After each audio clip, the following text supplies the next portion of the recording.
편견을 이기는 믿음. 여러분, 편견이란 무엇입니까?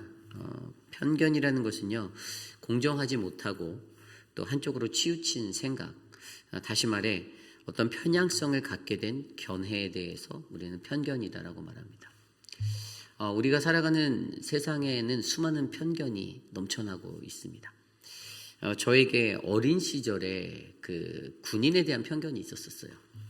왜냐하면 제가 군부대에 군복무를 할 때 행정관들이 그 자판기에 있는 그 자판기에 그 돈을 이렇게 횡령해야 된다고 하나요? 자판기를 자기가 갖다 놓고 그 돈을 자기가 처리하고 보급품으로 나온 이 건빵과 맛있는 마스타를 이렇게 뒤로 빼돌리는 것들을 목격하게 되었습니다. 그래서 개인적으로 군인에 대한 생각이 어떤 편견에 좀 사로잡혀 있었어요. 군인들은 이 부정부패를 많이 저지르는구나라는 게 제가 군대 생활을 하고 젊은 시간을 살아갈 때 생각이었습니다. 그런데 그러한 저를 하나님께서 군부대 지역에 담임 목회자로 보내주셨어요. 제가 무슨 말씀을 드리고자 하냐면 지금은 그런 생각을 갖지 않습니다. 군인에 대한 나라를 지키고 수고하고 애쓰는 분들이 계시기 때문이죠. 그러나 제가 말씀드리고자 하는 요지는 우리들을 잡고 있는 편견이 모든 이들이 그렇지 않은데 모든 사람들이 다 그렇다라고 여기게 만드는 그런 편견의 성향을 가지고 살아간다는 거예요. 싸잡아서 몰아붙여 버린다라는 거죠. 쉽게 말하면. 그래서 세상을 살아갈 때는요, 제가 느꼈던 이런 편견성이 사실은 세상을 살아갈 때 아마 저와 여러분 누구에게나 어떠한 자리에서든지 그러한 편견의 자리로 놓일 때가 있을 거라는 것입니다. 신앙생활을 할 때도 마찬가지입니다.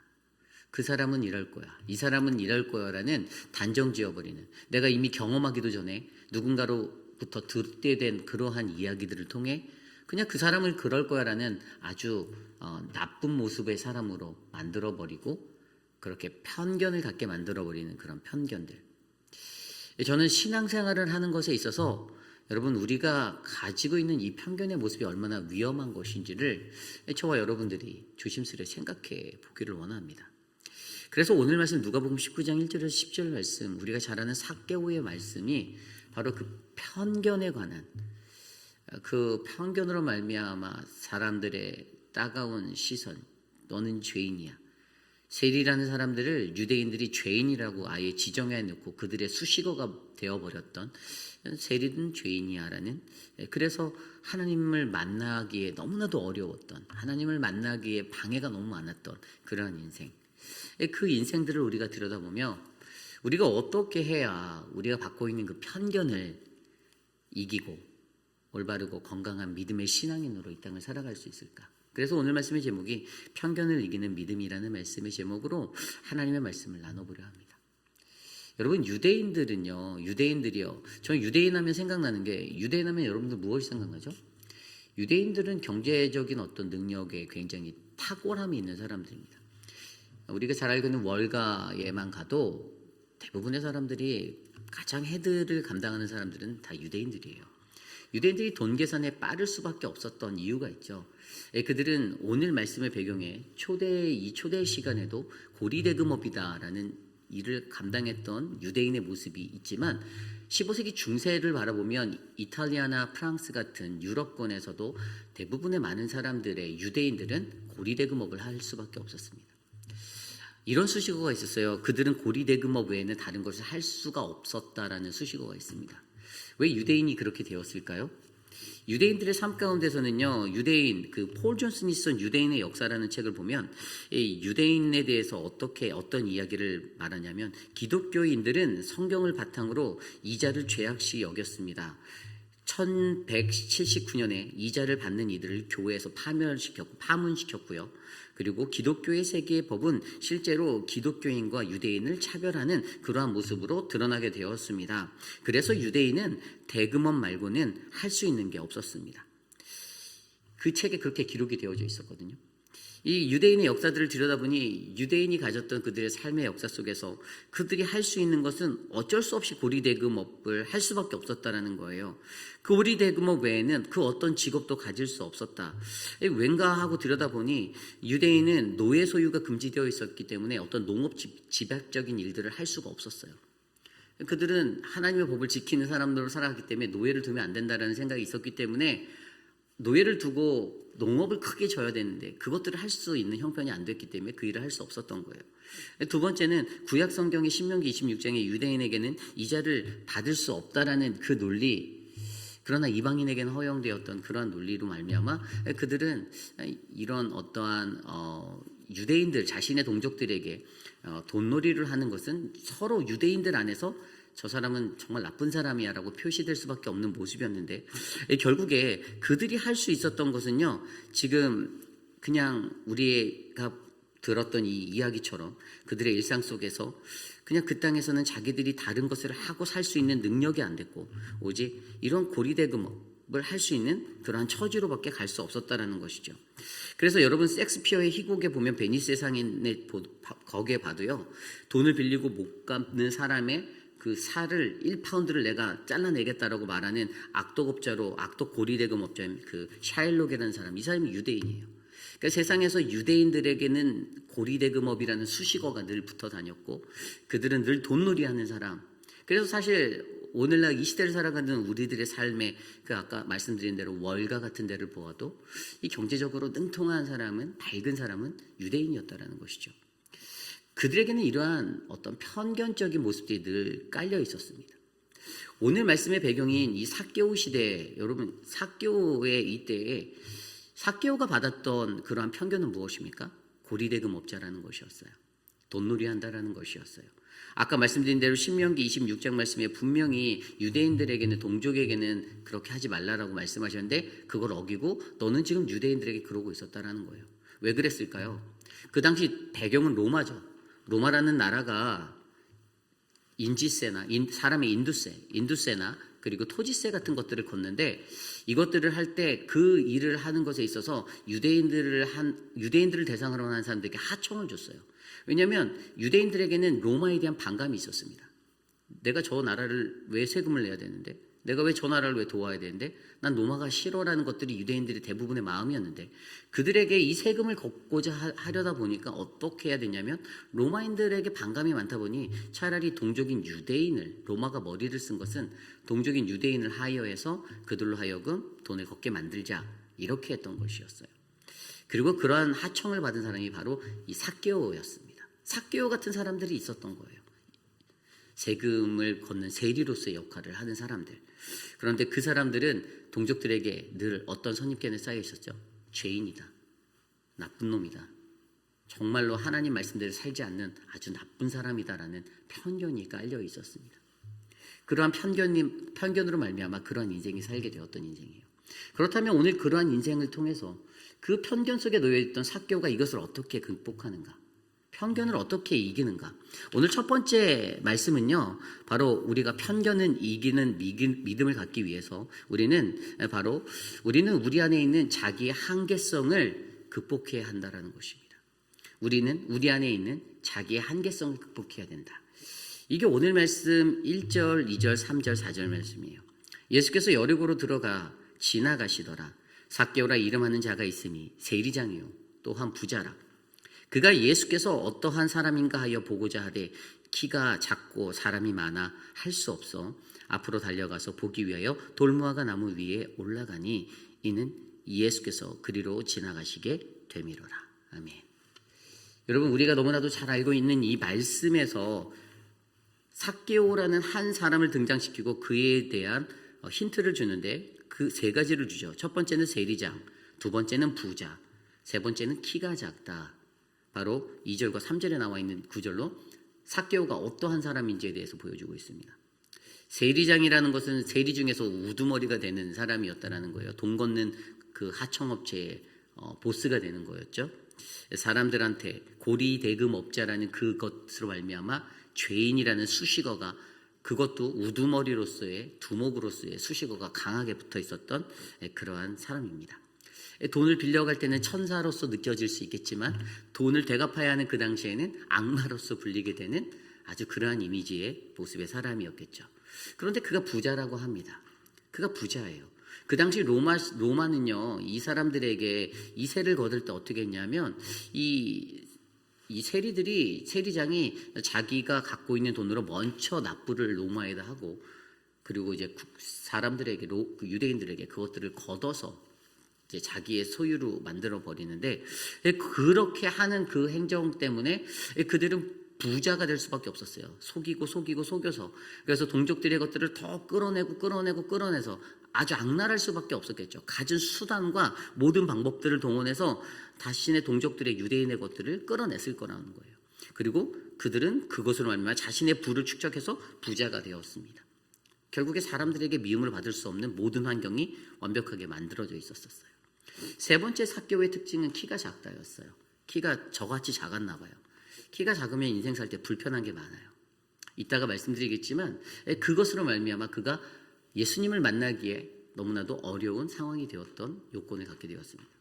그런데 이러한 삭개오의 모습 속에서 삭개오의 실명을 거론하며 오늘 말씀은 세상의 편견 속에 놓여져 있는 한 사람을 우리로 하여금 주목해 보게 만들어요.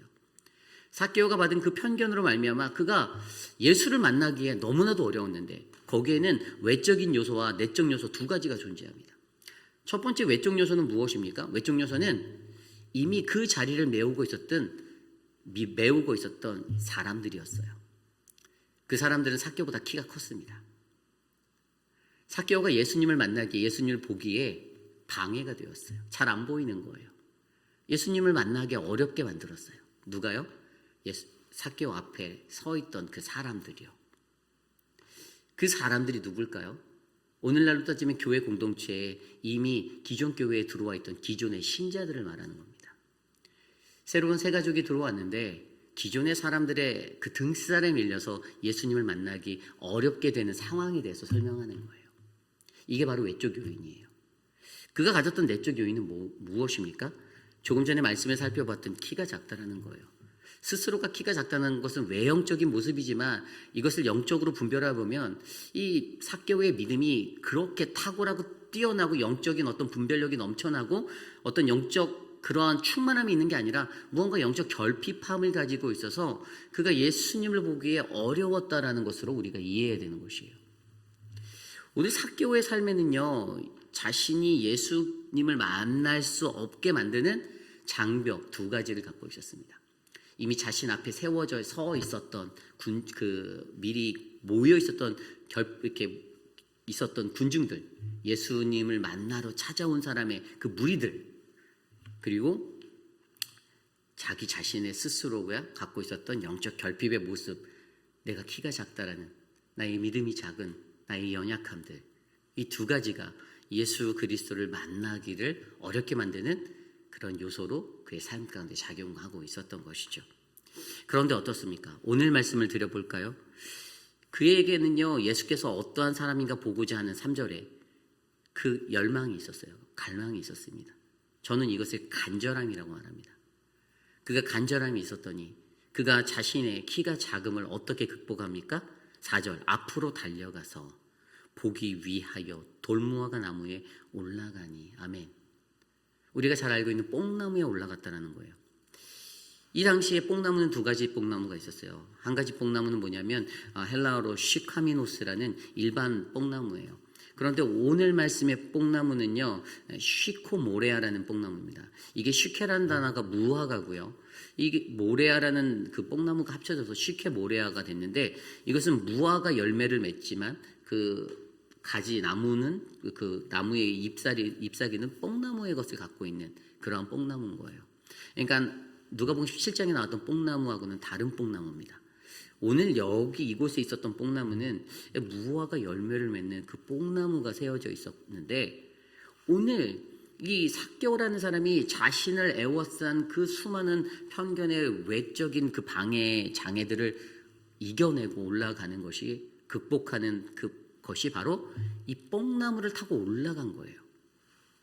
여러분, 간절함이 있으면 나의 영적 성장, 내 내성을 키워 내가 영적으로 충만함으로 나의 간절함이 있다라면 그것은 오늘 이 말씀에서 삭개오가 보여줬던 그가 보인 이 지혜, 바로 예수님을 만나기 위해 그 뽕나무 위로 올라가 자기의 한계를 극복하고 예수님을 만나고자 했던 그 열정으로 이어졌다는 사실입니다. 굉장히 중요한 얘기죠. 인간은 누구나 자기의 한계를 가지고 살아갑니다. 저도 한계가 있습니다. 어찌 보면 저도 삭개오처럼 키가 작은이라는 한계를 가지고 있어요. 그거 외에도 또 다른 한계들이 우리들의 삶에는 각자의 삶 가운데 다양하게 많이 있을 것입니다. 세상의 편견 속에서 만들어진 선입견일 수도 있고 편견일 수도 있고, 그래서 그것 때문에 갖게 된 한계성일 수도 있습니다. 그런데 오늘 말씀 속의 삭개오는요, 그러한 세상의 환경과 세상의 모든 편견들을 딛고 일어나서 뽕나무 위로 밟고 올라가서 예수님을 만나고자 하는 그 믿음의 터치를 하고 있는 거예요. 오늘 우리들에게 필요한 것은 저는 이러한 인생이다라고 생각합니다. 어떠한 삶의 모습 속에서든지 세상 속에서 우리가 갖게 되는 우리의 한계, 편견으로 말미암아 주저앉고 싶은 그러한 자리들, 그러나 오늘 삭개오가 가졌던 그 간절함, 그 열망을 통해서 삭개오는 그것을 개의치 아니하고 주님을 보기 위한 것에 진심이 없기에 그것을 이루기 위하여서 그 군중들을 해치고 뽕나무 위로 올라가 주님을 만났다라는 사실을 저와 여러분들이 기억하셨으면 좋겠습니다. 간절함이 있어야 된다라는 거예요. 하나님에 대한 갈망, 그 간절함이 있어서. 여러분, 요즘 현대를 살아가는 성도들, 신자들 가운데 이 간절함이 없기 때문에 어떻게 되는지 아십니까? 간절함이 없으니까 괜찮아가 되는 거예요. 주님이 찾고 계시는데, 주님을 만나야 하는데 간절하지 않으니까 뭐 다음에 또 만나면 되지, 안 만나면 되지, 그리고 이 핑계 저 핑계 대며 요리 빠지고 저리 빠지고 그렇게 살아가는 신앙인들이 난무하게 되는 것입니다. 우리의 삶 안에 예수 그리스도를 만나야 된다는 간절함이 있다면 우리의 새벽을 깨워 오늘 여러분들이, 저와 여러분들이 이 새벽에 이 거룩한 주의 존전에 나온 것처럼 하나님을 만나기 위해서, 그리스도를 만나기 위해서 우리가 몸부림을 치며 주님 앞에 달려나가지 않겠냐라는 것이죠.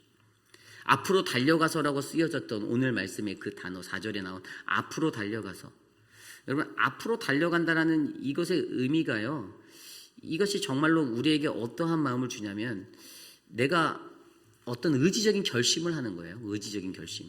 이 단어를 헬라어 원어로 살펴보면 이 앞으로 달려가다라는 단어는요, 그가 이 의지적인 어떤 결단을 해서 이것들을 행할 수 있는 그러한 모습으로 나가고 있다는 것들을 나타내주는 단어인데요.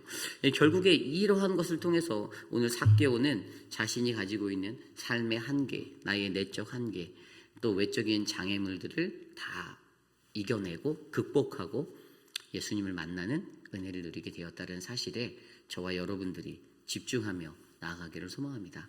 저는 우리의 삶이 그러한 인생이 되기를 원합니다. 편견을 이기는 믿음을 갖기 위해서 가장 먼저 저와 여러분들, 우리는 우리 안에 있는 나 자신의 한계성을 극복하며 바로 예수님을 만날 수 있는 은혜의 사람으로 세워지시기를 간절히 축복합니다. 오늘 말씀의 두 번째 말씀은요, 편견을 이기는 믿음. 두 번째 말씀은요, 바로 온전한 회개를 통한 삶의 방향이 바뀌어져야 한다는 것입니다. 온전한 회개를 통한 삶의 방향을 바꾸어야 한다. 오늘 말씀 5절 이후의 말씀에 보면 예수님이 그러한 삭개오를 보시고 그 수많은 사람 중에 삭개오를 지명하여 부르십니다. 삭개오야 이리로 내려오라 라고 5절에 말씀하셨죠. 그러면서 한마디 더 던지세요. 내가 오늘 내 집에 유하여야 하겠다. 여러분, 이 장면을 한번 상상해 보실까요? 수많은 군중이 있었어요. 엄청 많은 사람들이 몰려 있었어요. 그런데 그 많은 사람 중에서 예수님이 삭개오라는 이름을 불러주시는 거예요. 삭개오야. 삭개오라는 이름은요, 히브리어 단어에서는 자카이라는 단어에서 왔는데, 이 자카이라는 음원대를 따와서 헬라어로 자카이오스라고 합니다. 이것은 순전한 의로운의 의미예요. 삭개오는 하나님이 보시기에 순전하고 의로운 자였다라고 여겨주시는 사람이었습니다. 그러한 삭개오를 불러주시는 거예요. 그곳에 있었던 많은 군중들, 그들은 저 녀석은 죄인인데라고 편견을 가지고 살아갔던 사람들인데, 늘 그 편견 때문에 피해를 받고 살아가던 그러한 삭개오의 마음에 예수님이 불러주시니 어깨가 들쑥하는 그러한 힘과 용기가 솟구쳐 올랐을 것입니다. 아마 그 나무에서 바로 점프하여 뛰어내려와서 예수님 제가 갑니다라고 저 여기 있어요라고 엄청 빨리 뛰어내려왔을 거예요. 후다닥 내려왔을 것 같아요. 그러니 뭐라고 6절에 표현하잖아요. 급히 내려와 즐거워하며 아주 그냥 입이 귀에 찢어져서 걸렸겠죠. 예수님을 영접합니다. 여러분 오늘 이러한 자리, 그런데 이러한 자리에서 옆에 주변 사람들을 한번 볼까요? 7절 볼까요? 무사람이 보고 수군거려. 재밌습니다. 지금 이 상황 속에서 군중들은요, 오히려 죄인으로 여기는 자를 부르시는 예수님을 못마땅해 하고 수군거리기 시작합니다. 오늘 수군거려라는 헬라어 단어는 디아공그조라는 단어, 불평하다, 컴플레인이에요. 컴플레인한 거예요. 이 단어가 어디에 쓰였냐면 출애굽 당시에 모세를 원망할 때 사용했던 불평과 똑같은 단어입니다. 히브리어로 바뀌어진 단어가, 의미가. 그러니까 지금 군중들은 늘 똑같은 마음이에요. 자기 마음에 못마땅하니까 컴플레인하고 싫어하고 미워하는 거예요. 그래서 지금 불평하고 수군거리고 있다라고 설명하고 있습니다. 어쨌든 이러한 분위기 속에서 오늘 예수님은요, 삭개오의 집에서 내가 유하겠다라고 하며 신이 난 삭개오는 그러한 예수님을 모시고 자기의 집으로 얼른 냉큼 들어가 버리고 합니다. 그랬더니 사람들이 뭐라고 합니까? 예수님이 죄인의 집에 유하러 들어갔다라고 말하죠. 여전히 그들의 눈에는 예수님이 부르신 이후의 광경 속에서도 삭개오는 죄인이었을 뿐인 거예요. 그런데 여러분, 그렇게 삭개오가 예수님을 만나게 되니 어떠한 변화가 일어납니까? 8절 말씀입니다. 삭개오가 서서 주께 여짜오되 주여 보시옵소서, 내 소유의 절반을 가난한 자들에게 주겠사오며 만일 누구의 것을 속여 빼앗은 일이 있으면 내 갑절이나 갚겠나이다. 아멘. 저는 사실 삭개오가 한 이 결단, 여러분들 이 결단을 어떻게 보시나요? 저는 이거 완벽하진 않다라고 봐요. 좀 많이 모자라요. 예수님은 뭐라고 말씀하셨죠? 내가 나를 따르려거든 내 소유를 다 팔아 나를 따르라라고 얘기하였죠. 근데 삭개오가 절반만 팔겠다라고 얘기합니다. 그리고 이제 뒤에 나오는 것, 만일 내가 누구의 것을 속여 빼앗은 일이 있으면 4배나 내 갑절로 갚겠다. 여러분, 이것은 아마 그가 구약 성경에 나와 있었던 어떤 다른 사람의 것들을 훔치거나 했을 때 보상할 때 4배로 갚아야 한다는 그런 것들은 좀 알고 있었던 것 같아요. 그런데 중요한 것은 오늘 삭개오의 이 결단이 완벽하지 않아도 오늘 예수님, 주님은 그의 이 결단을 매우 큰 것으로, 큰 믿음으로 보고 있다는 것이에요. 그가 가장 먼저 주님을 뭐라고 불렀습니까? 주여라고 말했어요. 8절에 주여 보시옵소서. 이게 뭐냐면 그가 예수를 자신의 인생의 주인으로 모시고 있다라는 강조를 하고 있는 거예요. 그가 세리로 살고 있지만 그가 이전에는 어떠한 자였는지는 명확하게 우리가 알 수는 없지만 어떠한 마음의 상태로 살았는지는 알 수 없지만 오늘 이 고백의 이 자리에서 주여 보시옵소서, 앞서서 봤던 바리새인들이나 누가 말했던 선생님, 랍비여 이런 것이 아니라 주여 보시옵소서, 내 소유의 절반을 이라며 주님을, 예수를 그의 인생의 주인으로 모시고 있다라는 그러한 것들을 강조하며 나타내주고 있습니다. 결국에 가장 중요한 것은요, 어찌됐든 오늘 이 순간에 삭개오는 자기 인생에 있어서 가장 중요한 분으로 주님을 인정하고 받아들이고 있다라는 사실입니다. 결국에 그러한 것과 더하여 결단한 것, 그 결단이 어떻게 드러납니까? 그가 결단한 것이 바로 행동으로 드러나서 내가 이렇게 갚고 내 소유를 나누겠습니다라는 행동의 신학으로 나아가니까 예수님이 그의 믿음을 보시고 9절에 이렇게 말씀하시죠. 예수께서 이르시되 오늘 구원이 이 집에 이르렀으니 이 사람도 아브라함의 자손이미로다. 아멘. 오늘 이 집에 구원이 이르렀다.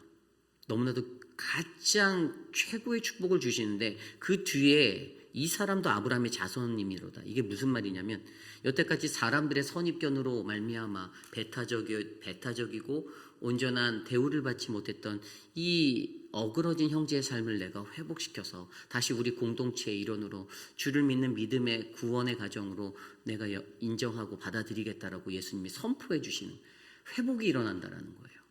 엄청난 일입니다. 온전한 회개를 통해서 자신의 삶의 방향을 바꾸어 놓았더니 주님이 그 삶을 어여쁘게 보시고 미쁘게 보시고 그에게 이런 축복을 베풀어 주십니다.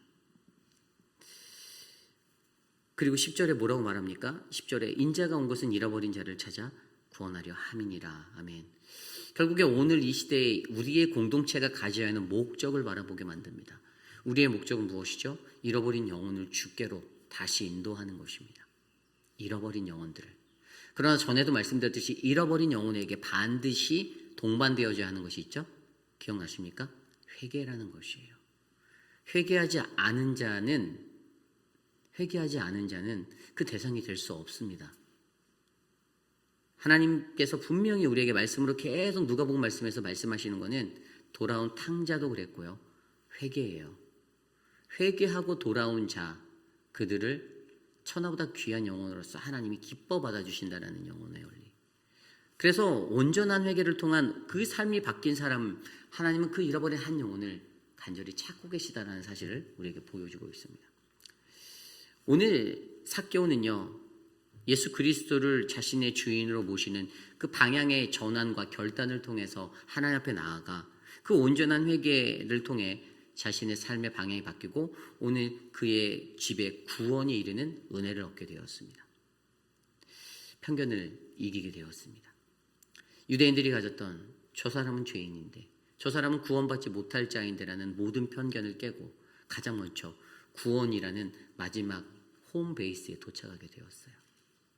저는 저와 여러분 우리의 삶에 이 은혜가 넘쳐나기를 소망합니다. 세상 사람들이 가지고 있는 편견을 깨고 그것들을 극복하고 우리가 그 편견을 이기는 믿음의 신앙으로 사는 것, 그것은 바로 온전한 회개를 통해 우리의 삶의 방향을 하나님께로 바꿨을 때 얻을 수 있는 은총의 자리임을 기억하시기를 바랍니다. 이제 말씀을 정리하고자 합니다. 오늘 우리의 삶 가운데, 저와 여러분의 삶 가운데 여러분, 우리가 받고 있는 편견이 있을 수가 있습니다. 겉으로 보여지는 모습들 때문에 또는 그것에 더 과하게 부풀려져서 우리들의 삶을 엉터리로 만들어버리고 우리의 삶을 깎아내리려고 하는 사단 마귀들의 권세, 장난질이 세상에 놓여져 있을 수 있어요. 공동체에도 마찬가지예요. 공동체에 오히려 그것들이 더 난무할 수 있습니다. 하나님을 믿는다고 하는 사람들이, 그 사람들이 키 작은 삭개오의 그 앞길을 가로막은 사람들이 되어서 예수를 만나지 못하게 방해할 수 있다는 거예요. 오늘 그 시간에 우리들의 삶의 시간을 들여다보면 과연 우리는 어떻게 그 편견을 이겨나가야 하는가? 오늘 말씀을 통해서 우리에게 주었던 지혜는 우리는 우리 안에 있는 나의 한계성, 외적인 요소와 내적인 요소의 영적 결핍의 그 모든 문제들로 예수를 만나기 어렵게 만들었던 그것을 간절함으로 극복하라고, 그 간절함의 열정을 가지고 극복해서 그 뽕나무 위로 튀어 올라가 주님을 만나라고 우리에게 말씀해 주고 계십니다. 그리고 두 번째 말씀이 바로 온전한 회개를 통하여 삶의 방향이 바뀌는 것. 주여라고 고백하는 그 고백의 실천적인 행동을 포함해서 삶의 방향을 바꾸었잖아요. 그래서 그의 삶이 하나님 앞에 인정받은 구원자로서 선포되어지고 사람들의 모든 선입견이 무너지게 되는, 깨지게 되는 구원의 그 축복에 말로 넘치고 마지막에 딱 가장 먼저 들어온 그 주자가 되었을 때 하나님이 오늘 우리의 삶에도 하나님은 그러한 은혜를 원하시지 않나, 저는 그렇게 생각해 봅니다. 우리의 삶에 여러분 놓여져 있는 편견들을 이겨내시길 바랍니다. 사람들의 말에 개의치 마세요. 원래 사탄 마귀들이 떠드는 것은 그냥 잔챙이들이 떠드는 그런 잡음에 불과합니다. 그냥 이웃집 개가 짖는다라고 생각하고 지나가시면 돼요. 사람들이 말하는 것 신경 쓰지 마시고 오직 하나님만을 바라고 내가 주님 안에서 감사와 기쁨으로 모든 편견들을 잘 이겨내 아름다운 믿음의 신앙인으로 살아가시기를 간절히 축복합니다. 주신 말씀을 놓고 함께 오늘 이 시간 기도합니다. 우리의 삶 가운데 하나님 편견을 이기는 은혜가 넘치게 하여 주시옵소서. 함께 기도하겠습니다.